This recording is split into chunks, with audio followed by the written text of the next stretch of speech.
powerful than you think. What if I told you that? Many times you'll be taken aback. Like, what are you talking about? You're talking about the force? Like, this is the real world. We don't have powers. I'm telling you, every single person, inherently in them, there's something bubbling. We use it every single day, right? Our thoughts, our words, our subconscious runs a script that we don't even see. And many times we're reaping the fruit of these three: our thoughts, our words, and our subconscious. And we're blaming the external world when actually, if we till the garden, I like to say the forest, if we till the forest within us, the fruit that we're looking for, the abundance that we're looking for, the dream that we're looking to manifest will come to be. I believe in the center of that forest, in the center of that garden, is our inner child. Our inner child is the one that came with the blueprint, came with the joy, came with the dream, came with the intuition that through societal pressures and through life experiences, we end up losing that intuition and we begin to follow the flow of society. We begin to forget the power that's within us. And we begin to look externally and we forget that we are powerful, that we have the creative force to imprint on our reality and to transform things and to move things and to shift things and to put things into being that dwell within us through joy, through peace, and through congruence with our inner child and congruence with our creator. If you believe in a creator, I do. I believe he is the source of the blueprint, not in a religious way, in a very spiritual and sometimes hard to fathom way, because whether you believe in him or not, it feels like it flows. There's something everyone, I believe, can feel where as a kid, there's this joy and this knowing and this ability to just think outside the box that we lose. And I believe that's the gift of our creator. Reconnecting with that will shift everything.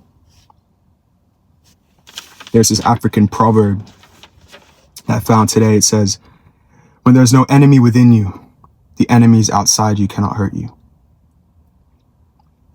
Many times we're our worst critic or our worst enemy. We've taken the script that our parents had in their hearts and imprinted into us, and we run it. We run it our whole lives, and we end up in spots that we never wanted to get to because we think just acting is enough. But the first action is to go within and to pave a path and to create a palace and to trim the trees, to trim the forest, to trim the grass, to plant new trees within that forest where your inner child is dancing. Because we've neglected him many times, him or her, we've neglected him. The tide of society has swept us out from inside the garden and swept us looking externally. I used to say this proverb that I came up with. I like to write stories. I like to write manga. And I came up with this proverb about an eagle who grew up around lions. He was born in the trees, fell down, the lions took him in. They didn't eat him.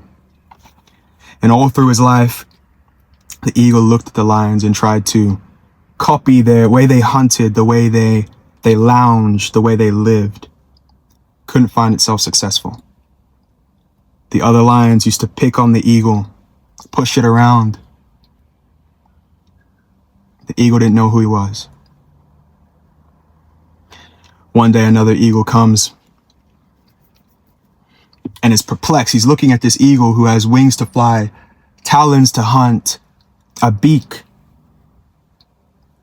But he's trying to roam on all fours like a lion. He's trying to roar like a lion. He's trying to chase prey like a lion. The eagle comes to him and he's like,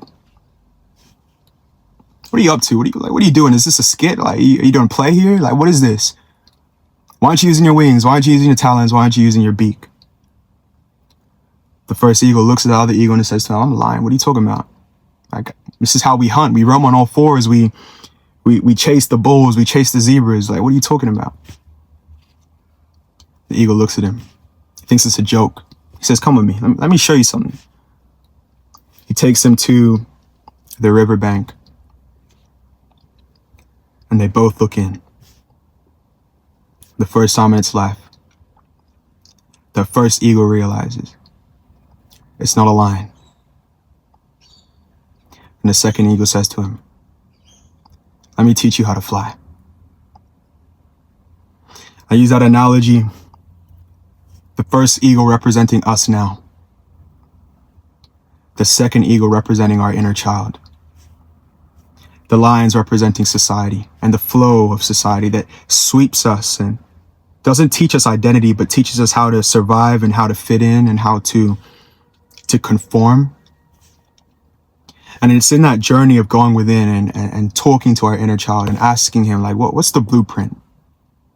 He tells us, let me show you, let me take you to the riverbank to show you who we were in the inception.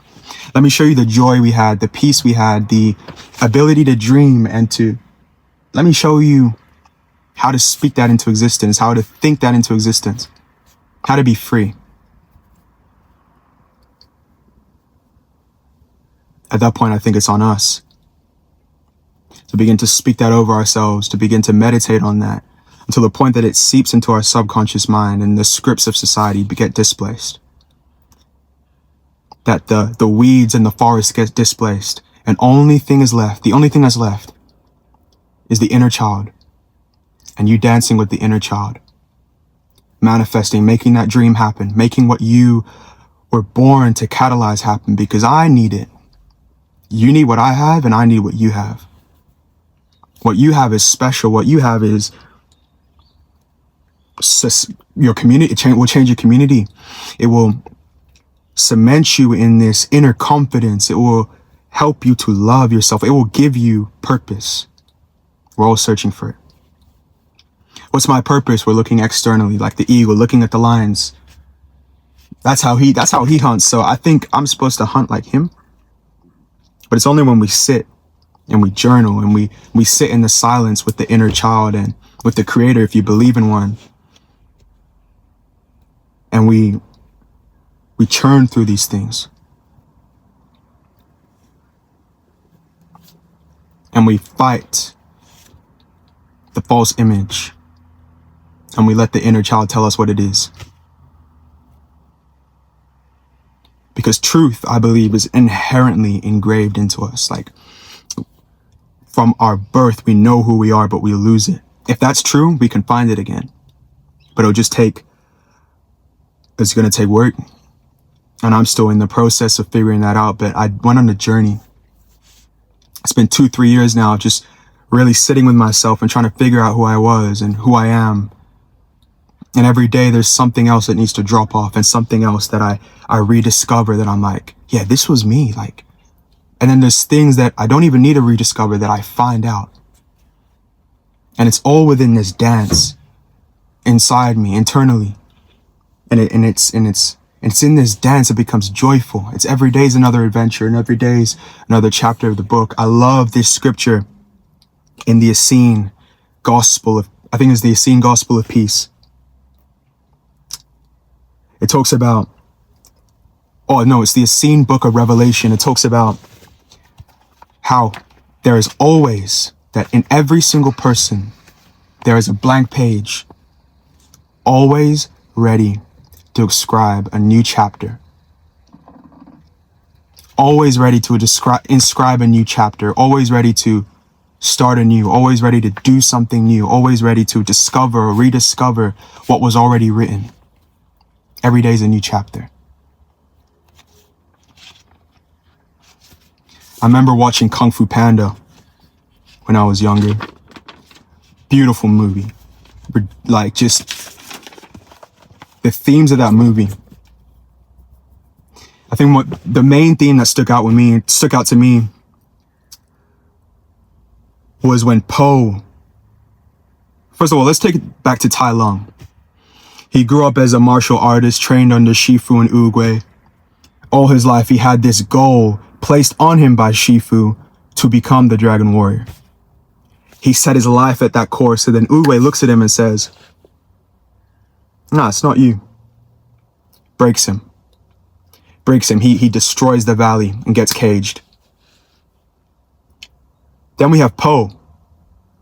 No idea what his destiny is. Had no idea he was the dragon warrior. He gets chosen. And he spends the whole movie wrestling with the insecurity. Like, he looks externally, I'm a fat panda. I don't have the skills. I even have the training of the Furious Five. Why was I chosen over Tai Lung and all of these, and Tigress? And eventually, his training is complete with Shifu. Or he's getting ready to fight Tai Lung, I believe. And he opens up the dragon scroll. And it's empty. He's looking at it. He's trying to decipher it. Like, there's no secret formula to become the dragon warrior. And he goes and he talks to his dad. And his dad says to him, and he asks his dad, "What's the secret formula to your noodle soup?" Because that was a theme. That was the setup at the start of the movie. His dad tells him, there's no secret ingredient. There's no secret ingredient. His famous noodle soup. He just says it. I think he says in the movie, it's just love, and it sparks the revelation in Poe. It's not about what I see externally. It's not even about the title of the dragon warrior. It's about who I say I am. And so he looks at the scroll. Wait, I don't think he looks at the scroll. Tai Lung looks at the scroll as well, and he looks and he's like, they fought over the scroll at the end of the movie. Tai Lung does the same thing as Poe. He looks at the scroll looking for the formula. He's like, so Tai Lung looks and he realizes there's no secret formula, and it rattles him. He's blows his mind. That's what he's been working to his whole life, to receive that external thing that validates the identity that he's been searching for. And he realizes it's blank. Poe ends up defeating Tai Lung. Not because of the secret formula, because he decides, like, I'm the dragon warrior. I need to watch that movie again. I hope I didn't butcher it, but that's an example of our lives, that Tai Lung is reality. We are Poe. Having to rise to the conflict of reality, and having to believe that we are that person that we want to be, to believe that we are able of achieving that dream, believe that we can write our own prophecy. It's what I did in 2024. I wrote a prophecy for my life. I decided I'm going to take I remember I read the scriptures. Now, I'm not a Christian, but I read the scriptures, and this really stood out to me, and this really struck a chord in my heart.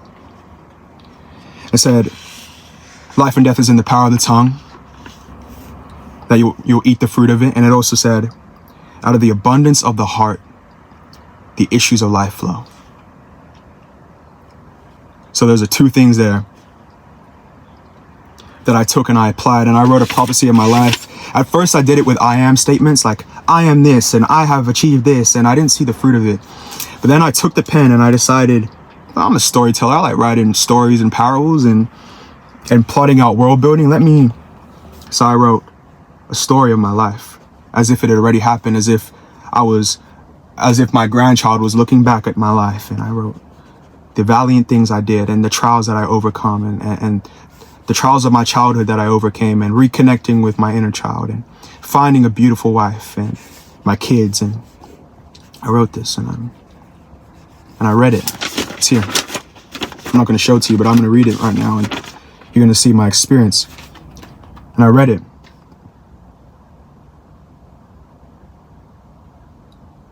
Something clicked in me. It's my prophecy. I take the reins. I'm using that power within me. And even when I was doing the I am statements, it transformed me. Because as soon as you decide that I'm gonna reprogram this subconscious mind, you win. Whatever dream you have, it's inevitable. And the trials that come at you are actually preparation for it. They are actually the tide now pushing you towards that instead of pushing against you. The tide will never leave you stagnant. It's either going to push you around or push you forward. And the tide is life. I remember I'm reading One Piece at the moment, and we're in the Elbaf arc. And there's this, Luffy, people would say Luffy's right-hand man, Roronoa Zoro, who we knew had Conqueror's Haki from way back, but he himself didn't know it. And Conqueror's Haki is basically an ability that allows you to release your willpower and to basically overwhelm people with the release of your willpower, like a forceful wave. Zoro has it, but has not yet trained it, or it doesn't know he has it. So he's been leaking it subconsciously every now and again, which is what we do. We have that dream, we have that thing we're meant to catalyze, and we leak it subconsciously sometimes. But until Zoro realizes he has Conqueror's Haki in him, and when he does, he is going to be one step closer to his goal of becoming the greatest swordsman, of beating Mihawk. When we realize that it's not about the external, but it's about the internal, it's not without, it's within, we are not even one step closer, we're there at the goal. It's just how long can we stick with it? How long can we read this every morning while going through the tide that's pushing us, we think against us, but pushing us towards it? Can we say no and set up boundaries to the things that get in the way of this prophecy? Can we do these things? Because that's the only thing that's going to allow us to reach what we're trying to reach. And we have to be our first best friend. We have to be our first supporter. We have to be our first prophet. We have to write the things that we want to see in our life first.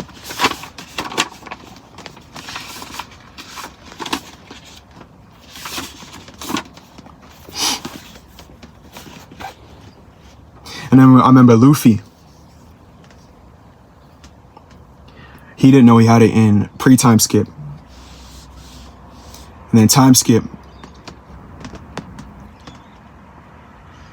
He trains it. Then the first time he steps on the scene, he releases it and overwhelms 10,000 people. So that's many of us right now. We're in our pre-time skip era, transitioning to the time skip. Except we don't get a time skip. We have to sit through it. But when we've done the work,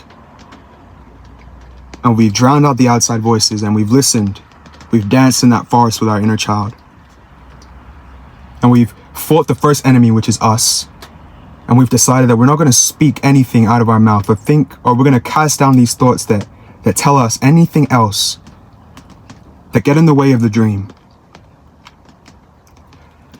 That's us stepping onto that battlefield, overwhelming the 10,000, the 10,000 being a representation of reality, or the trials, or the conflicts, or whatever we get to step out, or what's our society, we could say it's society. We are the ones that get to step out and release.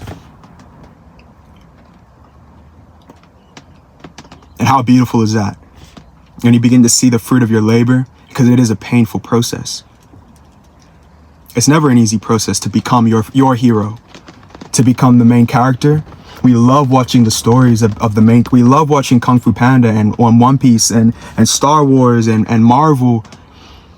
But we don't think that we can be those heroes. Well, something in us connects to them because we actually have the ability to be that catalyst, to be that protagonist, to be that hero. We are the main character of our own lives. And the villain isn't actually external. The villain is us, getting in the way of our inner child. The inner child is our hero. He's got the blueprint. He's got the prophecy.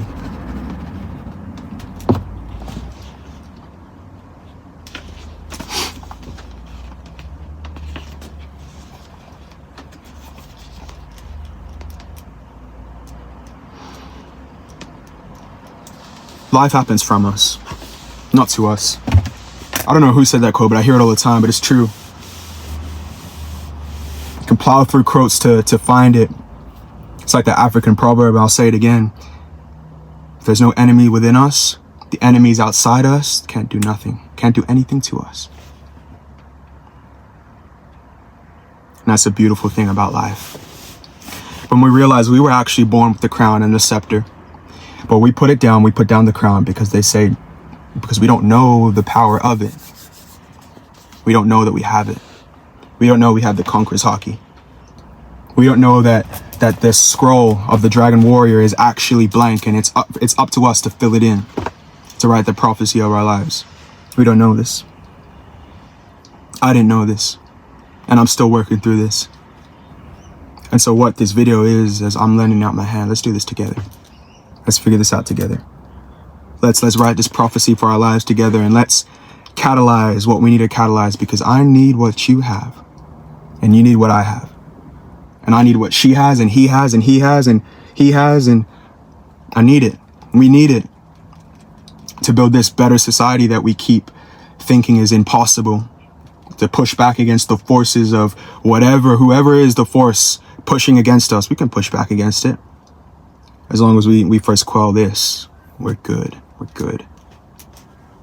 I mean, we can have joy while doing it. That's one thing I love about Luffy and his Gear 5th transformation.